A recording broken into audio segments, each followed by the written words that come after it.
The Champagne Velvet brand has existed for over 100 years. It was originally brewed by the Terre Haute Brewing Company in Terre Haute, Indiana at the turn of the 20th century.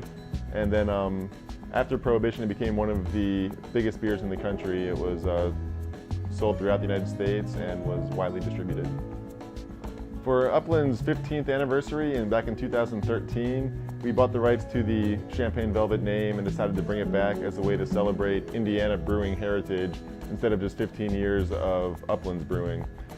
So we got the rights to the name, and we got the original handwritten recipe for Champagne Velvet that has turned into the beer that we enjoy now.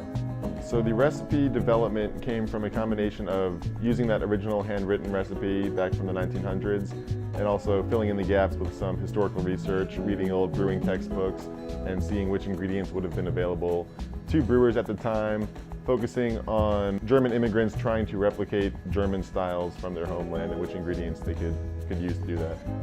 So based off of the original recipe, we had a percentage of barley to corn that the original brewers were using in Terre Haute, and we wanted to stay true to that, so we mixed in malted barley and flaked corn, and a percentage of the malted barley is grown and malted in Indiana within a 200-mile radius of us. So we're utilizing some local ingredients just as local brewers would have been using over 100 years ago also.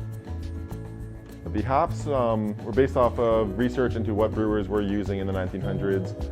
We wanted to use a bittering hop at the start of the boil that would balance the malt sweetness, but it wouldn't provide too much hop flavor or aroma. So for that we used a traditional American variety. Cluster hops are the oldest grown American variety. They would have been widely available to brewers, and we incorporated them at the start of the boil for bitterness. At the end of the boil, we use German Tettnang. It's a German noble hop, imported from Germany. It would feature some peppery, earthy spice character to it. It carries through in the beer, and that's a tribute to Anton Meyer of the original Terre Haute Brewing Company, who was from the Tettnang region of Germany. The yeast is a Bohemian lager strain.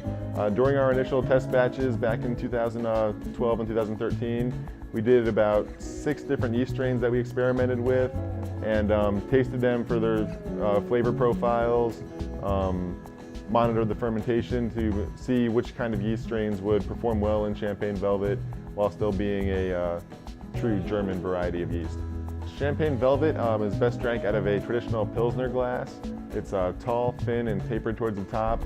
It really showcases the nice, brilliant filtered clarity of the beer and also nicely captures a full head retention on top.